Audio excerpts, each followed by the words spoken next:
नमस्ते, प्रणाम। जीवन की संघर्ष YouTube चैनल में मैं भोला कुमार आप सभी दर्शकों का स्वागत करता हूं। आज हम बात करने वाले हैं उत्तर प्रदेश के एक ऐसे जिला के बारे में जिसे कहा जाता है वीरों की धरती, जवानों का देश, बागी बलिया, उत्तर प्रदेश। जी, मैं उसी जिले के बारे में बात कर रहा हूं। वहीं के एक वीर सपूत के बारे में बात करूंगा जिनका नाम मंगल पांडे था।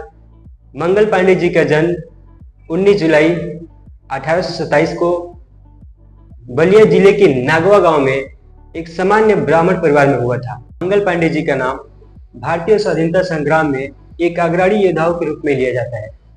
उनके द्वारा भड़काई गई क्रांति की ज्वाला ने ईस्ट इंडिया कंपनी को पूरी बुरी तरह से हिला के रख दिया। ईस्ट इंडिया कंपनी जब भारत में व्यापारियों के रूप में आई थी, जब उसने भारत को अपने अधीन कर लिया, तो लंदन में बैठे उनके आकाओं ने यह उम्मीद भी नहीं की होगी कि एक दिन मंगल पांडे रूपी एक ऐसा तूफान जो पूरा खलबली मचा देगा और भारत की ये पहली आज़ादी की लड़ाई होगी। सन 1849 में Mangal Pandey ji east India company की सेना में शामिल होते हैं और बैरकपुर के सैनिक छावनी में बंगाल नेटिव NBNI में शामिल होते हैं। जब सेना की बंगाल इकाई में एनफील्ड P53 राइफल में जब नई कारतूसों का इस्तेमाल हुआ, तो इन कारतूसों को बंदूक में डालने के लिए पहले मुंह से खोलना होता था। सैनिकों को बीच ऐसी खबर आई कि जिन कारतूसों का वो यूज कर रहे हैं, उन कारतूसों को बनाने के लिए गाय और सूअर के चर्बी का प्रयोग किया गया है। तब जाके उनके बीच एक ऐसा आक्रोश पैदा होता है जो कि हिंदू और मुसलमानों के गंभीर तथा धार्मिक विषय था। और इस बटालियन में या ईस्ट इंडिया कंपनी की सेना में सिर्फ और सिर्फ हिंदू धर्म ही नहीं थे या मुसलमान ही नहीं थे, दोनों धर्मों के लोग इसमें रहते थे। फिर उन्होंने अंग्रेजों के खिलाफ 9 फरवरी 1857 को जब यह कारतूस देसी पैदल सेना में बांटा गया, तो इसे मंगल पांडे जी ने लेने से इनकार कर दिया। इसी बात से गुस्साए अंग्रेजी अफसरों ने उनसे उनका हथियार और वर्दी उतरवाने का आदेश दिया, जिसे सामने से मंगल पांडे जी ने इनकार कर दिया। जब एक अंग्रेजी अफसर उनसे राइफल छीनने के लिए आगे बढ़ता है, जिसका नाम था मेजर ह्यूसन, उन्होंने उस पर आक्रमण करके उसको मौत के घाट उतार दिया। साथ ही एक और अधिकारी जिसका नाम था लेफ्टिनेंट बाब, उसको भी उन्होंने मौत के घाट उतार दिया।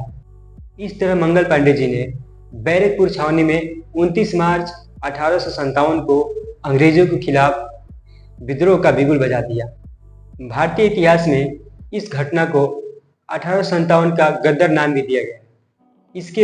इस घटना के बाद अंग्रेजी सिपाहियों द्वारा मंगल पांडे जी को गिरफ्तार किया जाता है तथा उन पर कोर्ट मार्शल द्वारा चलाया गया मुकदमा और फिर उन्हें फांसी की सजा सुनाई जाती है। 1857 की आज़ादी की क्रांति का सबसे पहला नायक मंगल पांडे ही है। उसी समय से अंग्रेजों को फिरंगी भी कहा जाता है और मंगल पांडे जी ने ही नारा दिया था, मारो फिरंगियों। मंगल पांडे जी द्वारा किया गया विद्रोह प्रथम स्वतंत्रता संग्राम भी कहा जा सकता है, क्योंकि इसमें सैनिकों के साथ साथ रजवाड़े, राजा, मजदूर, किसान सभी तरह के लोग इसमें शामिल थे। अतः इस विद्रोह के बाद भारत पे राज्य करने का अंग्रेजों का यह सपना चूर होते हुए दिखाई दिया। मंगल पांडे जी आजादी के पहले ऐसे क्रांतिकारी थे जिनके सामने जल्लादों ने गर्दन झुकाकर उन्हें फांसी देने से इनकार कर दिया। ऐसे महान क्रांतिकारी और स्वतंत्रता संग्राम के महानायक मंगल पांडे जी को कोर्ट के अनुसार 18 अप्रैल 1957 को फांसी दी जानी थी, लेकिन अंग्रेजों द्वारा 10 दिन पहले ही यानी 8 अप्रैल 1957 को उनको फांसी की सजा दे दी गई। दोस्तों, हम अपने इतिहास को हमारे YouTube चैनल के माध्यम से ऐसे ही इन्हें याद करते रहेंगे।